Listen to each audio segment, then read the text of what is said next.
تو اس طرح دوسری دفعہ حضرت حلیمہ سعدیہ جو ہے نبی کریم صلی اللہ علیہ وسلم کو لے کر واپس جو ہے بنو سعد آئیں. اس وقت حضور کی عمر 2 سال ہو چکی تھی، تیسرے سال میں حضور داخل ہو چکے تھے وہاں. لیکن یہ بیکار کی حرکتیں مت کریں خدا کے لیے، چومنا، چاٹنا، دیواروں کو سے مس کرنا.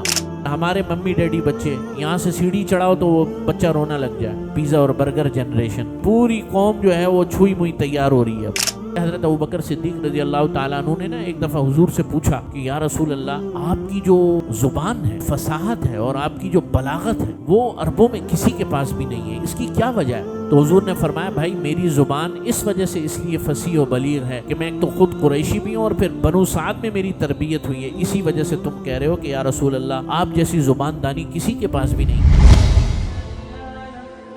مفتی صاحب کے بیانات سننے کے لیے مفتی صاحب کے آفیشیل چینل مفتی مجود امین کو سبسکرائب کیجیے. بات چل رہی تھی حضور نبی کریم صلی اللہ علیہ وسلم کی ولادت باسعادت کے حوالے سے، اور پچھلے درس میں بات یہاں ختم ہوئی تھی. جیسے میں نے عرض کیا تھا کہ آپ صلی اللہ علیہ وسلم کی ولادت باسعادت عیسوی حوالے سے انگلش کیلنڈر، اچھا یہ ایک بات اور بھی کر دوں، یہ انگلش کیلنڈر، یہودی کیلنڈر، عیسائی کیلنڈر کچھ نہیں ہوتا. 2 کیلنڈر ہیں، ایک سورج کا کیلنڈر اور ایک چاند کا. ٹھیک ہے، اب وہ والا کیلنڈر یہودی ہو گیا اور ہمارا کیلنڈر مسلمان ہو گیا. لیکن البتہ مسلمانوں میں ہجری کیلنڈر کی حفاظت بہت ضروری ہے، اور اس کیلنڈر کو کے بارے میں معلومات ہمارے بچوں کو، ہماری نسلوں کو ہونا بہت ضروری ہے، اس لیے کہ ہماری تمام عبادتیں اس کیلنڈر سے متعلق ہیں.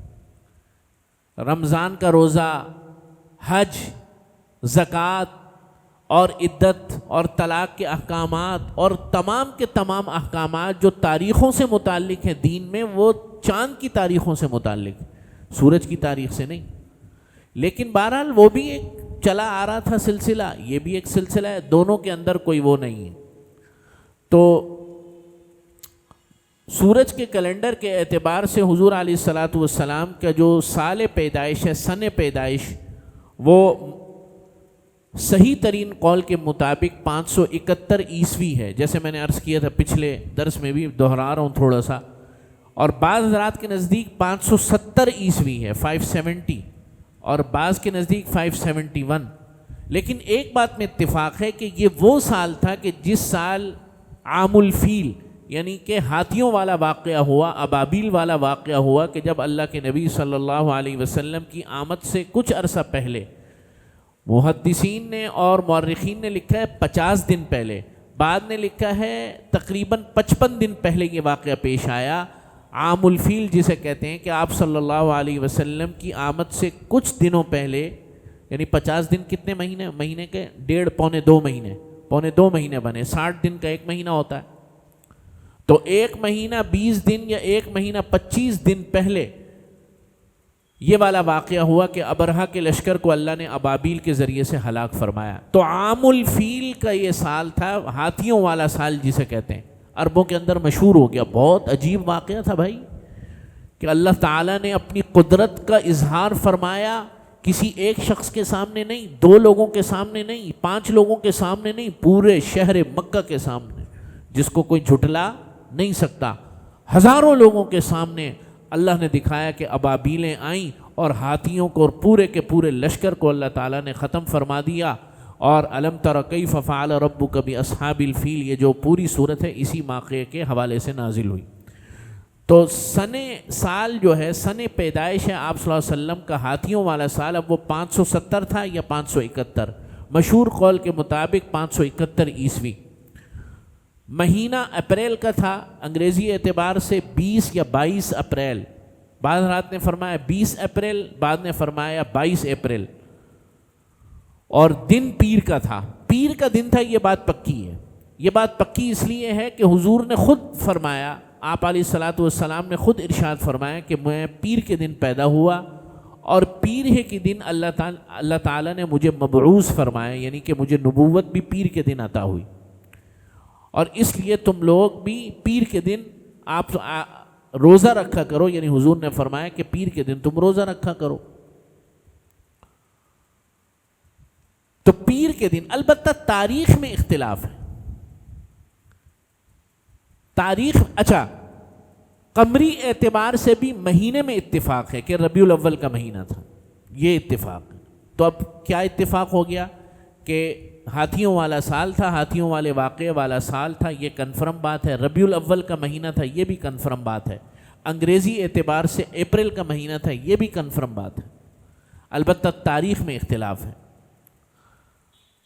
اب یہاں پر ایک بات سمجھنے کی ہے، یہ تاریخ کو لے کر یہ جو بحثیں شروع ہو جاتی ہیں، ربیع الاول کے مہینے میں 12 ہے، 9 ہے، 7 ہے، 8 ہے، اس بحث کی کوئی ضرورت نہیں، ٹھیک ہے۔ دین اسلام کا مزاج یہ رہا ہے کہ ہمارے مذہب میں جن تاریخوں کی اہمیت تھی ان کو واضح طور پہ بیان کر دیا ہے۔ نہیں آ رہی سمجھ میں بات؟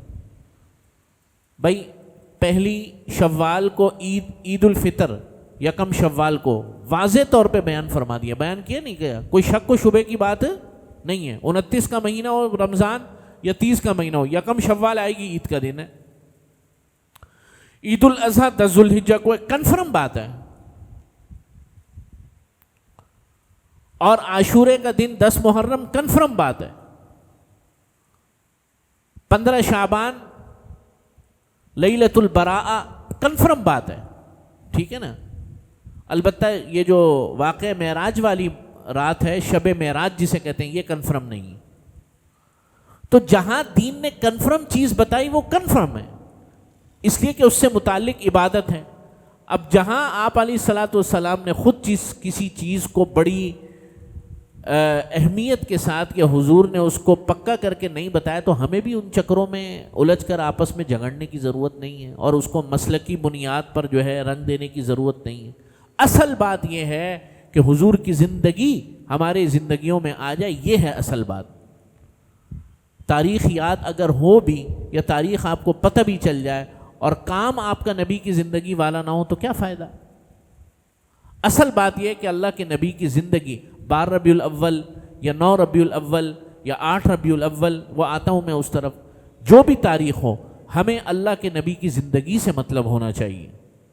جب حضور نے خود اپنی تاریخ پیدائش نہیں بتائی تو ٹھیک ہے، تاریخی اعتبار سے یاد رکھنے کے لیے یا ریکارڈ کا حصہ رکھنے کے لیے اللہ کے نبی کی ایک چیز کو اس کا علم حاصل کرنے کے لیے اس کے متعلق پڑھ لینا، اس میں بھی کوئی حرج نہیں ہے، لیکن اس پر جھگڑنا، مناظرے کرنا، یہ کوئی اچھی روش نہیں ہے۔ آپ کو کوئی کہے بھائی میں تو 12 کو، اچھا جی آپ 12 کو مانتے ہیں، ٹھیک ہے صحیح ہے بھائی۔ ایک کہے میں 8 ہے، ٹھیک ہے جی 8 ہو گیا آپ کے نزدیک، کوئی کنفرم بات کسی نے بھی نہیں کی ہے۔ البتہ اب آتے ہیں موضوع کی طرف۔ آپ صلی اللہ علیہ وسلم کی تاریخ پیدائش کے حوالے سے 8 ربیع الاول بھی ہے۔ حضرت جبیر بن مطعم رضی اللہ تعالیٰ عنہ نے ایک حدیث بیان کی ہے، اس میں 8 ربیع الاول کو بیان کیا ہے، لیکن اکثر محدثین اور مورخین کی رائے یہ ہے، اچھا 12 کی بھی تاریخ بیان ہوئی ہے، اس میں کوئی شک نہیں، لیکن اکثر محدثین کی رائے 9 ربیع الاول کی ہے، اور اس میں عالم اسلام کے بڑے بڑے تاریخ دان اور عالم اسلام کے بڑے بڑے لوگ، ہمارے قریب کے اندر حضرت مولانا مفتی رشید احمد صاحب رحمۃ اللہ علیہ، بہت بڑے عالم گزرے، جامعۃ الرشید کے بانی، آپ نے جامعۃ الرشید کا نام سنا ہوگا۔ اللہ رب العزت نے ان کو علم الفلکیات اور اسی طریقے سے تاریخ، یہ جو کیلنڈر ہے نا ہمارا نمازوں کا کیلنڈر، یہ ان کا بھی ایک کیلنڈر ہے، اس میں 1-2 منٹ کا آگے پیچھے فرق ہوتا ہے۔ وہ اتنے ماہر آدمی تھے کہ جو شخص کیلنڈر بنا رہے تو اب آپ خود اندازہ لگا لیں، بتانے کی ضرورت نہیں ہے۔ بہرحال ہمارے یہاں جو کیلنڈر استعمال ہوتا ہے وہ تو حضرت مولانا مفتی شفیع صاحب رحمۃ اللہ علیہ کا ہے، لیکن ان کا بھی ایک کیلنڈر ہے، اس میں 2 یا 3 منٹ کا آگے پیچھے کا فرق ہے، غروب اور طلوع آفتاب دونوں میں کچھ منٹوں کا فرق ہے، لیکن وہ اتنے ماہر آدمی تھے۔ میں صرف بتانے کا مقصد یہ ہے کہ جو شخص کیلنڈر بنا رہا ہو وہ معمولی آدمی تو نہیں ہوگا نا۔ ان کی تحقیق یہ ہے کہ وہ حضرت نے واضح طور پہ لکھا ہے کہ 9 ربیع الاول نبی کریم صلی اللہ علیہ وسلم کی تاریخ پیدائش ہے، بس ٹھیک ہے، انہوں نے لکھا ہے، ان کی تحقیق ہے۔ اور عالم اسلام کے عظیم محقق تاریخی اعتبار سے بعض انہوں نے مصر کے بہت بڑے عالم دین گزرے ہیں، انہوں نے بھی جو ہے وہ تاریخی اعتبار سے جو ہے اللہ تعالیٰ نے ان کو بڑی فہم عطا فرمایا. انہوں نے بھی لکھا ہے کہ 9 ربیع الاول جو ہے حضور اقدس صلی اللہ علیہ وسلم کی تاریخ پیدائش ہے. باقی یہ کہ 12 کا بھی قول ہے، 8 کا بھی قول ہے، 9 کا بھی قول ہے، جو بھی قول ہو اللہ سبحانہ، یہ جو سارا کچھ ہم کر رہے ہیں وہ کس لیے کر رہے ہیں؟ حضور کی زندگی سے متعلق کر رہے ہیں نا. تو اس میں اگر کوئی کسی قول کو مانے تو نعوذ باللہ گمراہ نہیں ہو گیا، وہ کوئی گستاخ نہیں ہو گیا. ٹھیک ہے نا. اگلی بات، آپ علیہ الصلاۃ والسلام کی تاریخ پیدائش کے بعد آپ صلی اللہ علیہ وسلم کی جائے پیدائش، حضور علیہ الصلاۃ والسلام کس جگہ پیدا ہوئے؟ مکہ مکرمہ میں پیدا ہوئے، یہ سب کو پتہ ہے. لیکن آپ صلی اللہ علیہ وسلم کس گھر میں پیدا ہوئے؟ تو آپ علیہ الصلاۃ والسلام اپنے والد محترم ہی کے گھر میں پیدا ہوئے، یعنی کہ حضرت عبداللہ، جناب عبداللہ کے گھر میں، جن کا گھر جبل ابی قبیس جو مکہ مکرمہ میں خانہ کعبہ کے بالکل ساتھ آپ دیکھیں گے ایک پہاڑ بنا ہوا ہے، ابھی بھی ہے وہ. اس پہاڑ کے اوپر عمارتیں بن گئی ہیں اب، اس کو کہتے ہیں قصر الصفا. قصر الصفا محل بنا ہوا ہے وہ بادشاہ حضرات کا. پہلے تو مکمل طور پہ پہاڑ تھا، تو جو حضرات 80s میں گئے ہیں اس وقت تو مکمل پہاڑ تھا. 80s کے آخر میں یہاں پھر اس پہاڑ کو گرا کر سعودی حکومت نے وہاں پر رہائشیں بنائی ہیں. اپنے VIP جو ان کے بادشاہ اور شہزادے ہیں وہاں آتے ہیں، رمضان المبارک میں قیام کرتے ہیں. خود شاہ عبداللہ اور شاہ فہد جو ہے وہ باقاعدگی سے آتے تھے رمضان ابھی کا مجھے نہیں پتہ، لیکن یہ حضرات رمضان المبارک کا آخری عشرہ قصر الصفا میں گزارتے تھے. بالکل آپ دیکھیں گے کہ بالکل جو پہاڑ ہے اس کے اوپر عمارتیں بنی ہوئی ہیں، 7-8 عمارتیں، اس کو قصر الصفا کہتے ہیں. یہ جو قصر الصفا ہے یہ جبل ابی قبیس کے اوپر بنا ہوا ہے. اسی کے دامن میں آپ علیہ الصلاۃ والسلام کا گھر مبارک تھا، اور یہ وہ واحد جگہ ہے جو حضور علیہ الصلاۃ والسلام سے متعلق مکے کے حوالے سے محفوظ ہے، یعنی کنفرم ہے. محفوظ سے مراد کنفرم ہے. ابھی وہاں پر لائبریری بنی ہوئی ہے، مکتبہ مکۃ المکرمہ. مکتبہ مکہ مکرمہ یعنی کہ وہاں لائبریری بن گئی. آج سے کوئی 200-250 سال پہلے وہاں لائبریری بنا دی گئی تھی. اس سے پہلے جو ہے وہاں مسجد تھی، عثمانیوں نے وہاں مسجد بنائی ہوئی تھی. اس سے پہلے جو ہے وہ ایک گھر تھا، لیکن اب جو ہے وہاں لائبریری ہے. تو آپ حضرات جب جائیں انشاءاللہ تعالی وہاں ضرور جائیں، اور وہاں جا کر حضور اقدس وہاں، لیکن یہ بیکار کی حرکتیں مت کریں خدا کے لیے، جو ہمارے لوگ جا کر کرتے ہیں اور پھر وہ لوگ متنفر ہو جاتے ہیں. بھائی آپ وہاں جائیں، وہاں بیٹھیں، وہاں درود شریف پڑھیں، بس درود شریف پڑھیں، کثرت سے درود پڑھیں کہ حضور کا جائے پیدائش ہے، برکت والی جگہ ہے. البتہ وہاں جا کر جناب چومنا، چاٹنا، دیواروں کو سے مس کرنا، یہ چیز جو ہے اندرونی محبت کے اعتبار سے بہت بڑی چیز ہے. انسان بسا اوقات محبت میں بہہ جاتا ہے، لیکن پھر وہ دوسروں کو جو لوگ ہوتے ہیں ان کو اس پر جو ہے وہ جرت ہوتی ہے، یا ان کو جو ہے موقع ملتا ہے، تو پھر وہاں پہ اب موجودہ جو رویہ ہے حکومت کا وہ اس معاملے میں تھوڑا سخت ہے، اور بعض اعتبار سے ٹھیک بھی ہے. ٹھیک ہے نا. تو بہرحال وہاں جانا ہو آپ جو ہے وہاں پر درود پڑھیں، اور جو ہے وہاں پر کثرت سے درود پڑھیں. تو جائے پیدائش وہ ہے. نبی کریم صلی اللہ علیہ وسلم کے جو گھر تھا، بعد میں حضرت جب آپ صلی اللہ علیہ وسلم نے ہجرت فرمائی مدینہ منورہ، تو عقیل بن ابی طالب، آپ صلی اللہ علیہ وسلم حضرت علی کے چھوٹے بھائی، یہ بہت بعد میں ایمان لے کر آئے، یعنی کہ کافی عرصے بعد ایمان لے کر آئے. تو انہوں نے جو ہے یہ مکان بیچ دیا، اور بھی سارے مکان جتنے بھی تھے سب بیچ دیے. تو آپ صلی اللہ علیہ وسلم جب فتح مکہ کے موقع پر گئے تو لوگوں نے سوال کیا، یا رسول اللہ آپ کہاں ٹھہریں گے؟ فرمایا عقیل نے تو ہمارے سارے گھر بیچ دیے. ٹھیک ہے نا. لیکن بعد میں حضرت عقیل مسلمان ہو گئے تھے. حضرت عقیل حضرت علی رضی اللہ تعالیٰ عنہ کے سگے بھائی ہیں، ابو طالب کے بیٹے. تو جب یہ سارے حضرات مدینے چلے گئے تو جو وارث تھے وہ عقیل ہی تھے، کیونکہ مسلمان نہیں ہوئے تھے، لیکن سگی رشتہ داری تو انہی کی تھی. تو یہ مکان وغیرہ جو آل ابی طالب کے تھے یا جو بنو ہاشم کے جتنے بھی مکان تھے وہ سارے عقیل بن ابی طالب کے حصے میں آ گئے، یا حصے میں آ گئے یا قبضے میں آ گئے، جو بھی کہہ لیں آپ۔ تو بہرحال وہ مکان ابھی بھی ہے۔ تو آپ علیہ الصلاۃ والسلام کی پیدائش کا یہ سارا مرحلہ رہا۔ اس کے بعد آپ علیہ الصلاۃ والسلام کی جو رضاعت ہوئی، رضاعت کہتے ہیں دودھ پلانے کو، دودھ پلانے والا عمل۔ تو آپ علیہ الصلاۃ والسلام کو دودھ پلانے والی 3 خواتین ہیں۔ سب سے پہلی خاتون حضرت سویبہ رضی اللہ تعالی عنہ، بلکہ سب سے پہلے تو خود نبی کریم صلی اللہ علیہ وسلم کی والدہ محترمہ جناب بی بی آمنہ سلام اللہ علیہا، پھر حضرت سویبہ، اور پھر جو ہے حضرت حلیمہ سعدیہ رضی اللہ تعالی عنہ، جو کہ آپ علیہ الصلاۃ والسلام کی رضائی والدہ ہیں۔ تو جب نبی کریم صلی اللہ علیہ وسلم پیدا ہوئے تو پیدائش کی کیفیت یہ ہوئی، مورخین لکھتے ہیں کہ آپ علیہ الصلاۃ والسلام جس رات پیدائش ہوئے پوری دنیا نے اس کے مظاہر دیکھے۔ مظاہر یہ نہیں دیکھا کہ حضور لیکن دنیا کے تمام خطوں کے اندر ایک عجیب انقلاب برپا ہوا۔ مثلا یہاں جو ہندوستان میں بادشاہ تھا، تاریخ فرشتہ میں لکھا ہے راجہ داہر کا دادا، راجہ داہر کا دادا۔ یہ راجہ داہر تو وہ ہے نا کہ محمد بن قاسم جو ہے جس کے حوالے سے آئے تھے یہاں سندھ کے اندر، اور اسی طرح سندھ باب الاسلام کہلایا، اس کا دادا اس وقت زندہ تھا، اور وہ فلکیات کا بڑا ماہر تھا، نجوم اور ستاروں کی پہچان کا بڑا ماہر تھا۔ اس رات کو وہ باہر تھا، باہر سے مراد کھلے آسمان تلے تھا۔ تو اس نے ستاروں کی جو چال دیکھی، اب یہ علم ہے، ان کا علم ہے، ہمارا اس علم پر کوئی یقین ایمان نہیں ہے، یہ میں پہلے بتا دوں، لیکن بہرحال اس زمانے میں یہ مشہور و معروف تھا، اور ہندوؤں کے ہاں تو اب بھی ہے۔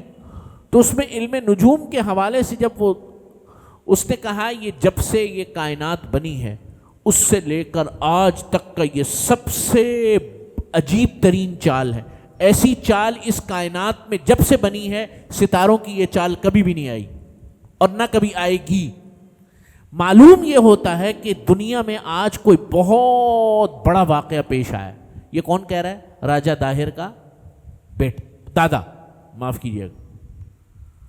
ادھر کیسر و کسرا کے محلات جو ہے، جب آپ علیہ الصلاۃ والسلام کی پیدائش ہوئی، تاریخ کی کتابوں میں آتا ہے کہ کیسر و کسرا جو ہے وہ لرز اٹھے، ان میں زلزلہ برپا ہو گیا، اور ان کے جو بڑے بڑے برج تھے اس کے اوپر جو انہوں نے بڑی بڑی جو ہے وہ چیزیں لگائی ہوئی تھی لٹکانے کے لیے، یا جو بھی ان کے زیورات تھے وہ گر پڑے۔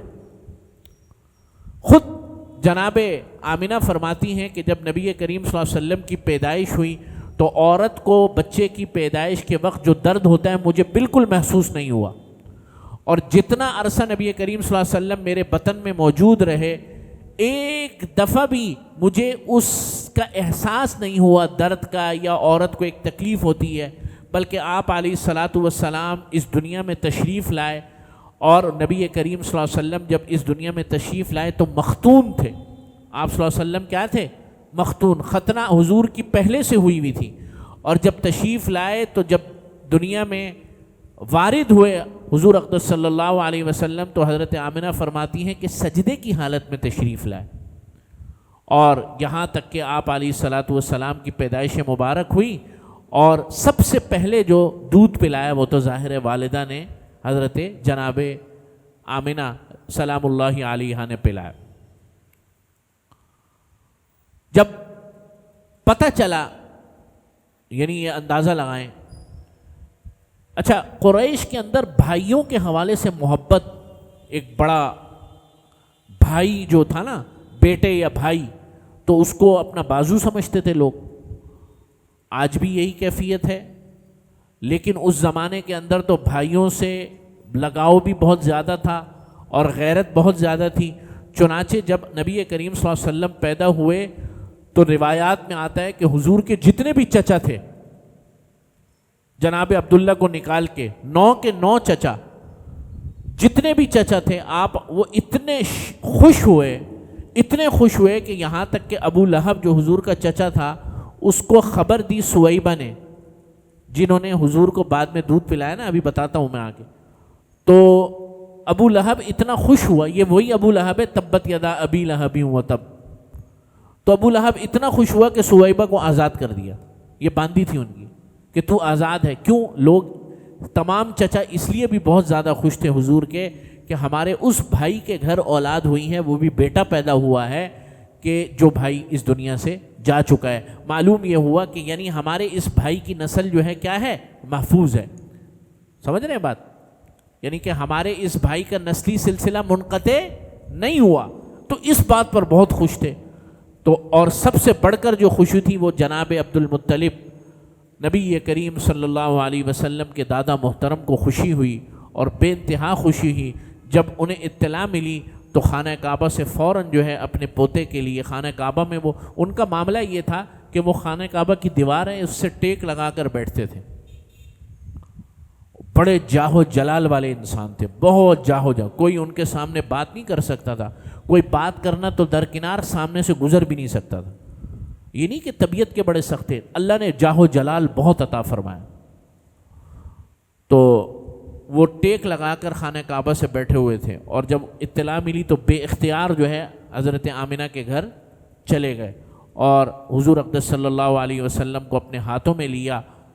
تو حضرت آمنہ فرماتی ہیں کہ میرے ذہن میں اس وقت حضور کا جو نام القاء ہوا، نام جو آیا، یعنی میرے دل کے اندر جو نام اللہ تعالیٰ نے ڈالا وہ تھا احمد، اور جناب عبد المطلب کے دل میں جو نام اللہ تعالیٰ نے ڈالا وہ محمد.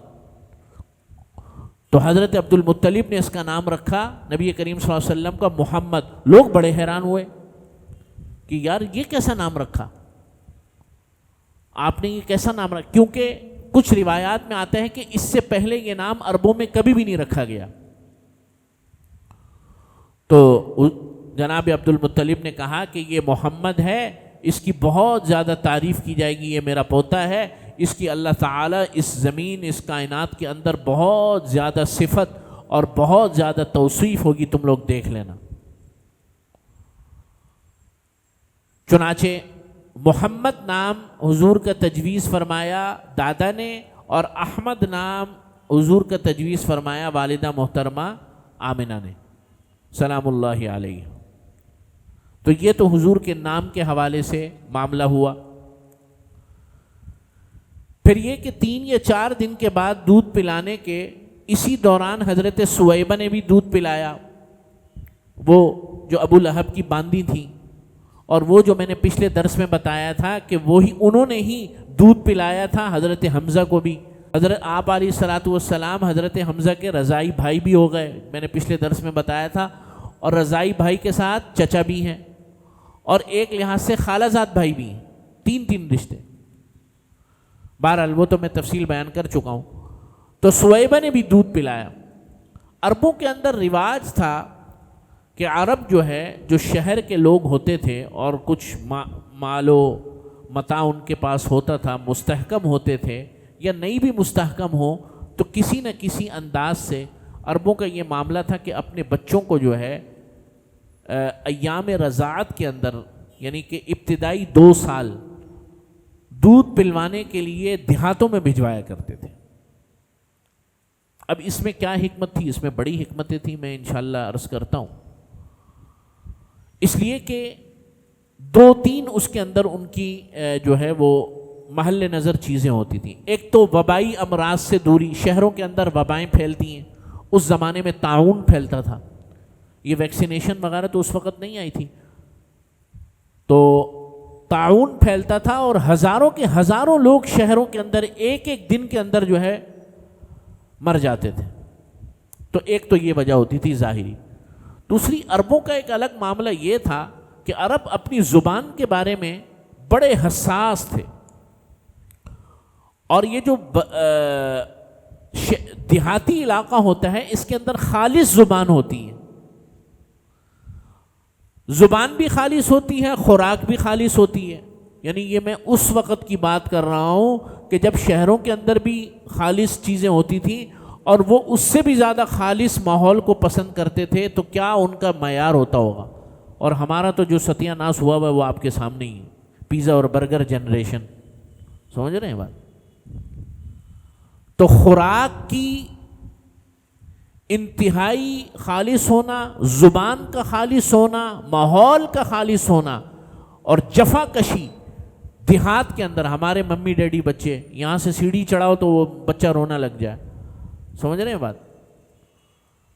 چھوئی موئی پوری قوم جو ہے وہ چھوئی موئی تیار ہو رہی ہے، اب نہ بچوں میں اعتماد ہے، نہ ان کے اندر جو ہے کوئی طاقت ہے، نہ ان کے اندر کوئی جو ہے، بس ماں باپ پہلے دن سے لے کر چلنا شروع ہوتے ہیں اور یہاں تک کہ شادی کا وقت آ جاتا ہے، بلکہ جوان بھی ہو جاتے ہیں، نہ ان کے اندر کوئی سلیقہ مندی ہوتی ہے، نہ ان کے اندر جو ہے کوئی جسے کہنا چاہیے کہ اعصابی قوت ہوتی ہے، نہ ان کے اندر کوئی فیصلہ لینے کی طاقت ہوتی ہے۔ یہ سب اس لیے کہ ہمارا جو موجودہ تربیت کا نظام ہے وہ پورا والدین پر ڈیپینڈنٹ ہو گیا ہے، ہونا بھی چاہیے لیکن ایک حد تک بچوں کو مشکلات میں بھی ڈالنا چاہیے، مشکلات میں ڈالنا چاہیے، اور ہر وقت جو ہے تعیش والی زندگی، عیش و عشرت والی زندگی، اس کا عادی ہمیں نہیں بنانا چاہیے۔ تو یہ ایک مقصد ہوتا تھا کہ باہر بھیجنے کا، کہ جائیں اور صحیح ماحول کے اندر پرورش لیں۔ تو اس زمانے میں بنو سعد کے لوگ مکہ مکرمہ آتے تھے اور بچے لے کر چلے جاتے تھے۔ ان کا فائدہ یہ ہوتا تھا کہ ان کے بچے دیہات کے اندر اچھے ماحول میں پرورش پاتے تھے، اور ان کا فائدہ یہ ہوتا تھا کہ وہ اجرت لیتے تھے، اجرت طے کرتے تھے باقاعدہ، سالانہ ماہانہ بنیاد پر، سالانہ بنیاد پر، یا پھر جب کام ختم ہو جائے تب آ کے اجرت لیتے تھے۔ تو جس سال حضور اقدس صلی اللہ علیہ وسلم پیدا ہوئے تو بنو سعد کے لوگ اور ان کی عورتیں آئیں بچے لینے کے لیے۔ اب جب وہاں آئے تو آپ علیہ الصلوۃ والسلام کو کوئی بھی نہ لے، وہ اس لیے نہ لے کہ بھئی یہ تو یتیم بچہ ہے، اب یتیم بچہ ہے یہ ہمیں کیا اجرت دے گا، یا اس کے والدین یا اس کا باپ، ماں تو ہے اس کی لیکن وہ کیا اجرت دے گی۔ چنانچہ نبی کریم صلی اللہ علیہ وسلم کو کسی نے نہ لیا۔ تو حضرت حلیمہ سعدیہ فرماتی ہیں خود، اب یہ سارا جو ہے ان کے الفاظ میں ہے سارا کچھ، بخاری میں تو نہیں، دیگر احادیث کی کتابوں میں یہ پورا واقعہ ان کے اپنے الفاظ میں ہے۔ وہ فرماتی ہیں کہ میں گئی اور میں نے دیکھا کہ میرے شوہر نے مجھ سے پوچھا، ان کا نام تھا حارث، تو انہوں نے کہا بھئی کوئی بچہ ملا؟ انہوں نے کہا نہیں کوئی بھی نہیں ملا، ایک بچہ مل رہا ہے وہ یتیم ہے، اب ہمیں کیا فائدہ حاصل ہوگا؟ تو حضرت حلیمہ سعدیہ فرماتی ہیں کہ میرے دل میں یہ بات آئی، بعد میں جب میں نے اپنے شوہر سے کہا کہ چلو واپس ایسے ہی جانے سے تو بہتر ہے کوئی کچھ لے ہی جائیں، شاید اللہ تعالیٰ اسی میں ہمارے لیے برکت رکھ دے۔ کون کہہ رہا ہے؟ حضرت حلیمہ سعدیہ فرما دی۔ چنانچہ حضرت آمنہ کے پاس دوبارہ تشریف لائیں، ایک دفعہ ہو کر جا چکی تھی، پھر دوبارہ تشریف لائیں، کہنے لگے اچھا چلیں دے دیں۔ تو حضرت حلیمہ سعدیہ کو حضرت آمنہ نے نبی کریم صلی اللہ علیہ وسلم کو سپرد فرمایا۔ تو حضرت آمنہ تو وہ رات جو ہے، وہ دن وہ انہوں نے مکے میں گزاری۔ تو حضرت حلیمہ سعدیہ فرماتی ہیں کہ ہمارے ہاں تو حالت یہ تھی کہ میرا بیٹا جس کا دودھ ان کے سینے میں اترا ہوا تھا، ظاہر ہے حمل کے یعنی بچہ پیدا ہونے کے بعد ہی عورت میں دودھ آتا ہے، تو وہ جس بچے کی پیدائش پر دودھ آیا ہوا تھا ان کا نام تھا عبداللہ، جو کہ نبی کریم صلی اللہ علیہ وسلم کے رضائی بھائی بھی بنے بعد میں، عبداللہ بن حارث۔ تو وہ کہہ رہے ہیں ہماری تو کیفیت یہ تھی کہ نہ میرے سینے کے اندر دودھ تھا، کبھی کبھار اتر جاتا تھا، اور میرا بیٹا بھی ساری رات بلک بلک کے روتا تھا بھوک کے مارے۔ لیکن جس رات کو میں نبی کریم صلی اللہ علیہ وسلم کو لے کر آئی اپنی رہائش گاہ میں مکے میں، ابھی وہاں نہیں گئے، ابھی اپنے علاقے میں نہیں گئے، تو گویا یہ کہ میرے سینے میں چشمے پھوٹ چکے ہوں، اور یہ پہلا موقع تھا کہ جب میرے سگے بیٹے نے بھی، عبداللہ نے بھی خوب سیر ہو کر دودھ پیا، اور آپ علیہ الصلوۃ والسلام نے تو پیا ہی پیا۔ اچھا میں بڑی حیران ہوئی کہ یہ عجیب معاملہ ہے، ابھی تک کا تو صورتحال یہ ہے کہ نہ جو ہے دودھ ہے، نہ جناب میرے اندر خود طاقت ہے، لیکن حضور اقدس صلی اللہ علیہ وسلم کے منہ لگانے کی دیر تھی، اور پھر جو اللہ تعالیٰ نے چشمہ جیسے گویا جاری فرما دیا ہو، اور خود میرے بدن میں بھی طاقت قوت محسوس ہو رہی ہے۔ خیر یہ رات گزری، اور اس رات کو گزارنے کے بعد اگلے دن روانہ ہوئے سارے بنو سعد. یہ جو بنو سعد ہے یہ ذرا کہاں ہے یہ میں بتا دوں آپ حضرات. طائف جو ہے نا، طائف یہ مکہ مکرمہ سے فاصلے پر ہے. عجیب معاملہ ہے، ایک طرف شدید ترین گرمی ہوتی ہے مکہ مکرمہ میں، اور طائف میں آپ ان دنوں میں بھی چلے جائیں نا تو پنکھا نہیں چلتا وہاں پہ، اتنا زبردست موسم ہوتا ہے. کافی بلندی پر ہے، پہاڑی علاقہ ہے اور بڑا خوبصورت علاقہ ہے. اور سعودی حکومت نے موجودہ جو سعودی حکومت نے اس کو اب بڑا ڈیولپ کر دیا، بڑے زبردست ہائی ویز ہیں اور وہاں ایئرپورٹ بھی بن چکا ہے اب. اور یہ عرب لوگ جو ہے خاص طور پہ سعودی عرب کے لوگ گرمیاں گزارنے کے لیے لازمی طور پہ طائف، حائل، ابہا، یہ پورا ایک ہی علاقہ ہے. تو اس زمانے میں یہ حوازن قبیلہ حوازن کا علاقہ تھا پورا. پھر قبیلہ حوازن کی کچھ شاخیں تھیں، ان میں سے ایک شاخ بنو سعد تھی، اسی لیے حضرت حلیمہ سعدیہ کہتے ہیں ان کو. کیا کہتے ہیں؟ حضرت حلیمہ سعدیہ، بنو سعد کے حوالے سے. یہ بنو سعد قبیلہ حوازن کی ایک شاخ تھی. یہ قبیلہ حوازن وہی قبیلہ ہے کہ جن کے ساتھ فتح مکہ کے بعد حضور کی جنگ ہوئی تھی غزوہ حنین کے نام سے. یہ بعد میں عرض کروں گا اپنے مقام پر.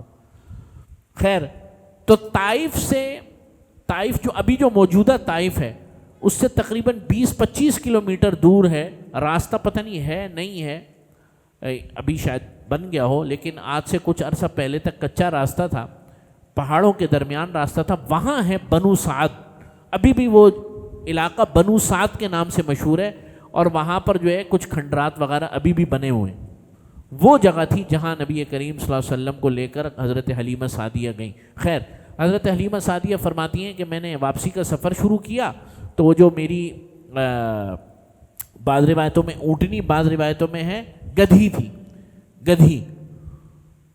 اب جناب دوڑے چلے جائے.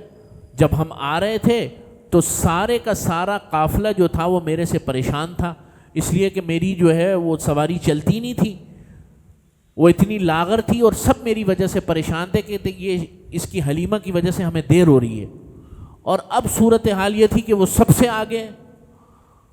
تو قافلے والے کہنے لگے حلیمہ یہ وہی سواری ہے تیری جو آتے ہوئے تھی؟ اس نے کہا یہی سواری ہے. تو اس موقع پر حضرت حلیمہ سعدیہ کے جو شوہر تھے جناب حارث اور لوگوں نے، قافلے والوں نے کہا یا حلیمہ لقد اخذتی نسمۃ مبارکہ، اے حلیمہ تو نے تو بہت ہی مبارک کوئی چیز لے لی ہے اپنے ساتھ، کہ وہ سواری جو آتے ہوئے جس سے قدم نہیں اٹھائے جا رہے تھے اب اس کو کوئی پکڑ نہیں پا رہا. خیر، پہنچ گئے وہاں پر، اور پہنچنے کے بعد جو ہے نبی کریم صلی اللہ علیہ وسلم کی وہاں پرورش شروع ہوئی. آپ علیہ الصلاۃ والسلام کے جو رضائی بہن بھائی تھے ان میں سے ایک کا نام تھا شیمہ، ایک کا نام تھا انیسہ، شیمہ بنت حارث، ایک کا نام انیسہ بنت حارث. شیمہ بڑی تھی، شیمہ کے اور بھی نام آئے ہیں حذافہ، خزافہ، لیکن شیمہ نام سے وہ زیادہ مشہور ہوئیں. یہ جب حنین کی جنگ ہوئی نا، غزوہ حنین ہوا تو وہ حضور کے پاس تشریف لائی تھی ملنے کے لیے، اور اپنے پورے قبیلے کے لوگوں کو انہوں نے آزاد کروا لیا. ٹھیک ہے نا، یہ اپنے مقام پر بتاؤں گا میں انشاءاللہ. تو یہ حضور کے جو ہے وہ رضائی بہن بھائی تھے وہاں پر. شیمہ سب سے بڑی تھی اور آپ صلی اللہ علیہ وسلم کا خیال بھی وہی رکھتی تھی. تو اس دوران حضور کی پرورش شروع ہوئی، آپ علیہ الصلاۃ والسلام کی خوراک شروع ہوئی. اور جو حضرت حلیمہ سعدیہ کے جو جانور تھے وہ جب شام کو واپس آئیں تو تھن بھرے ہوئے ہیں، موٹے تازے ہو گئے. وہ بدن جو جانور کا 1 مہینے میں ہوتا ہے وہ اس کا 1 ہفتے میں ہو رہا ہے، اور جو 1 ہفتے میں صحت میں وہ 1 دن میں مل رہی ہے. تو بنو سعد کے لوگ کہتے تھے کہ تم لوگ اپنی سواریوں کو اور اپنے مویشی کو وہاں کیوں نہیں بھیجتے جہاں حلیمہ اپنے جانوروں کو بھیجتی ہے؟ انہیں تو کیا پتہ کہ بھائی اس جگہ سے کوئی معاملہ نہیں ہے. اصل تو جو برکت نبی کریم صلی اللہ علیہ وسلم کی طفیل اور حضور اقدس صلی اللہ علیہ وسلم کے قدموں سے جو برکت اس علاقے میں آ گئی ہے، یہ تو سب اسی کا جو ہے کیا کرنا ہے. تو آپ علیہ الصلاۃ والسلام کے حوالے سے یہ چیزیں برکات کی سامنے. اس سے یہ بھی پتہ چلتا ہے، دیکھیں نا، اس سے یہ بھی پتہ چلتا ہے کہ نیک لوگ اگر آپ کے گھر میں آئیں تو اس سے برکات آتی ہیں. اب آپ کے رزق پر، آپ کے دسترخوان پر نیک لوگ کھانا کھائیں.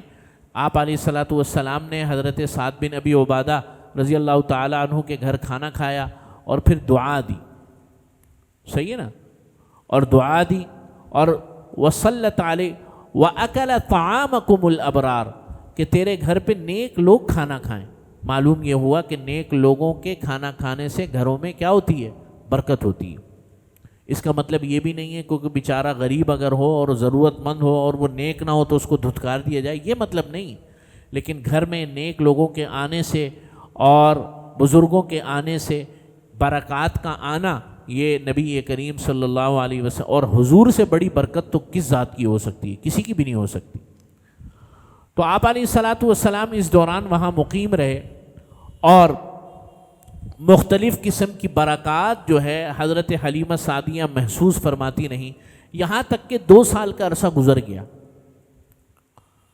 2 سال کے عرصے میں حسب وعدہ حضرت حلیمہ سعدیہ جو ہے وہ نبی کریم صلی اللہ علیہ وسلم کو لے کر تشریف لائیں حضرت آمنہ کے پاس مکے میں.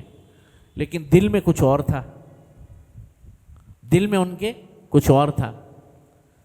دل میں یہ تھا کہ حضور کی برکات سے مزید ہم مستفید ہو جائیں، لیکن وعدے کے مطابق ایک دفعہ لانا تو تھا. سمجھ رہے بات؟ تو اچھا، خود حضرت حلیمہ سعدیہ فرماتی ہیں کہ حضور اقدس صلی اللہ علیہ وسلم جب 1 سال کے ہوئے تو لگتے 3 یا 4 سال کے تھے، اور جب 2 سال کے ہوئے تو حضور کی نشو و نما اتنی بہترین تھی کہ 2 سال کی عمر میں 4 سال کے لگتے تھے. اور حضور اقدس صلی اللہ علیہ وسلم کے جو الفاظ تھے، جو بولنے کا انداز تھا، وہ گویا یہ کہ 2 سال کی عمر میں بالکل مکمل ایسا تھا جیسے ایک مکمل آدمی، نوجوان آدمی بولتا ہے.